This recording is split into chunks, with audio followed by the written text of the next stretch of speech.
오늘은 어버이 주일을 당해서 실제적으로 우리의 삶의 현장 속에 우리가 체감하고 또 체득하고 할 수 있는, 정말 우리의 삶에서 진짜 부모님을 어떻게 모시는 게 참 좋은 부모님을 모시는 방법이 될 것인가 하는 쪽에 우리가 말씀을 좀 디테일하게 드리고 싶은 마음이 있습니다. 가장 먼저 자녀들이 가져야 될 첫 번째 생각은 뭐냐면, 나는 도대체 누구를 통해 왔는가 하는 의식을 반듯하게 가져야 된다는 거죠. 물론 사람은 다 하나님이 만드셨어요. 그건 신학적인 문제이고 성경적인 문제이기 때문에 이걸 비껴갈 수는 없죠. 하나님이 만드셨는데, 하나님이 우리를 각자를 아담과 하와처럼 계속 흙으로 우리를 지으시고 빚으시고, 그래 호흡을 또 생기를 우리에게 불어넣어주는 방식으로 우리가 이 세상에 태어나지는 않습니다. 그거는 첫사람 아담과 하와를 지을 때만 그렇게 하셨고, 그 이후에 모든 사람들은 부정모혈을 통해서 태어나도록 만드는 보통 생육법에 의해서 사람이 태어나도록 만들어서, 당연히 하나님이 만드셨으나 부모님을 통하여 우리가 이 세상에 오도록 만드는 이 방식을 취하셨단 말이죠. 때문에 우리는 이 부모님으로 말미암아서 내가 이 세상에 왔다는 이 근간을 무너뜨리지 않는 태도를 가지는 것이 중요합니다. 그래서 우리는 철저하게 나의 출처가 어디냐, 나는 누구로부터 빚어진 사람인가, 누구로 말미암아 이 세상에 존재케 되었는가 라는 자기의 출처를 먼저 바로 인식하는 이 태도가 대단히 중요하겠습니다. 그러니 부모님은 무엇보다도 나의 근본이 되시고 나의 근원이 되신다라는 것을 기억을 해야 되겠습니다. 두 번째로는 이 지혜와 경험을 우리가 좀 배워야 됩니다. 부모님들은 비록 연세가 많아지면서 겉사람은 후패하잖아요. 겉사람은 후패하고 또 쭈글쭈글해지시고 또 뭐 많이 볼품이 없어지게 되는 게 사람이 당연한 일이지요. 그런데 여러분 그걸 알아야 돼요. 우리는 겉을 보고 사람을 판단하는 거라고요. 속은 얼마나 여물고 얼마나 다져지고 얼마나 알차고 얼마나 꽉 차 있는지를 여러분 어른 세대를 바라볼 때 그 속 사람을 바라봐주는 이 시선을 자꾸 배양을 해야 돼요.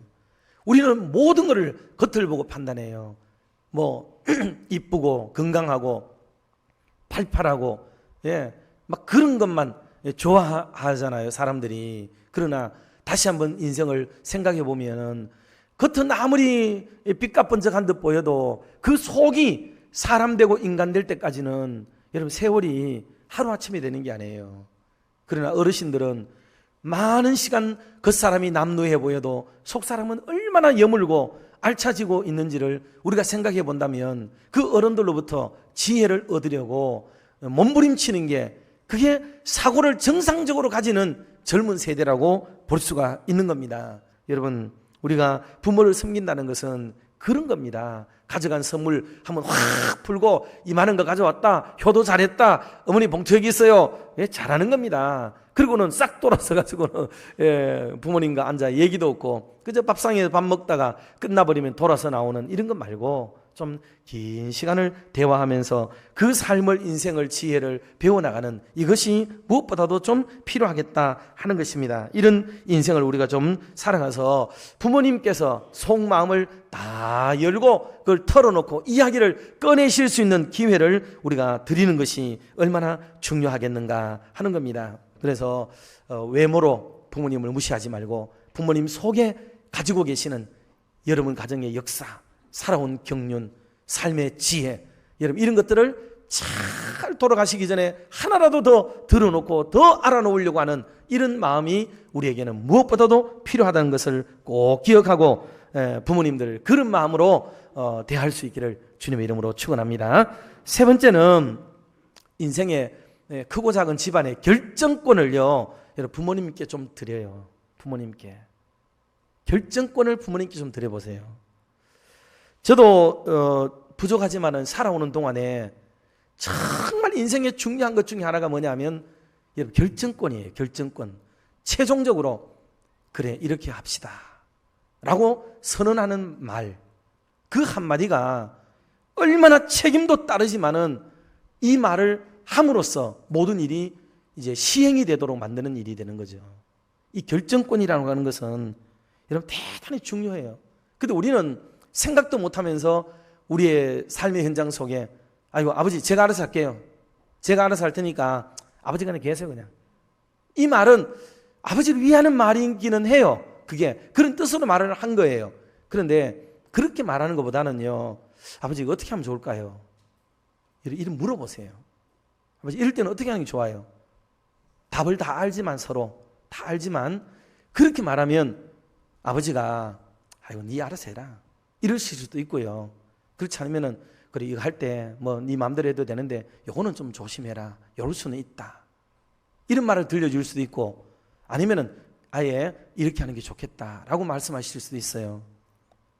그러니 우리가 이런 면에서 가정을 세워가는데 정말 중요한 거는 여러분 의사결정에 참여를 시키세요. 그게 어머니를 아버지를 섬기는 가장 중요한 일 중에 하나가 된다 하는 거예요. 자 마지막으로 네 번째는 한 번씩 여러분 고향으로 모시세요. 고향. 이거는 꼭 고향으로 모시라는 말도 있고 또는 추억으로 또는 지난 날로 회상하실 수 있는 시간을 만들어 드리는 것도 좋아요.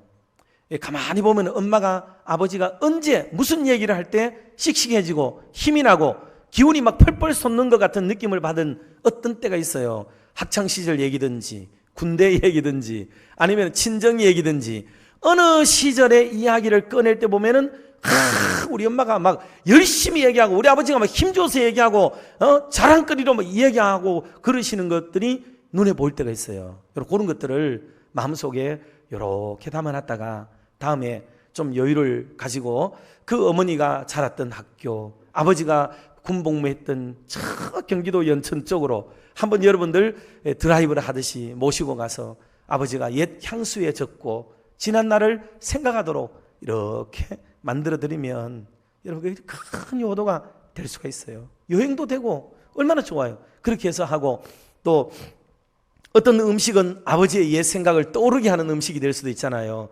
아이고 그거 맛없어 못 먹어요. 그거 요즘 암에 안 좋아요.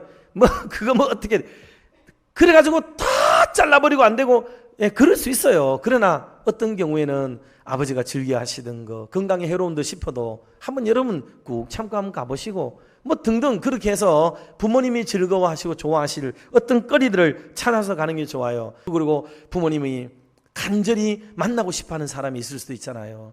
돌아가시기 전에 나는 그분 찾아가는 게 불편할 수는 있어도 엄마가 아버지가 그 사람 만나는 것은 되게 그립고 참 추억의 사람이고 꼭 만나야 될 사람이 있을 수도 있어요. 그럴 때 시간 없다 내가 불편하니까 빼버리고 그만해버리고 이러지 말고 어머니가 좋아할 사람 어머니가 꼭 만나고 싶은 사람 이런 분들을 한번 만나도록 이렇게 주선도 해드리고 좀 그렇게 해드리는 이 배려와 이런 생각들이 우리에게는 정말 필요하다 하는 것을 말씀을 좀 드리고 싶어요. 그래서 우리가 신앙을 가져도 이 믿음 안에서 우리 부모님들 잘 공경하고 받들어 섬기는 게 그게 너무너무 중요해요. 그러니 이런 멋진 모습으로 우리의 삶을 좀 살아서 저도 이런 말씀 드리면서 많이 부끄럽고 송구하지만 그러나 어떤 면에서는 아쉽기에 더 힘줘서 말씀을 드릴 수도 있어요. 그러니 저와 여러분이 남은 생활 동안에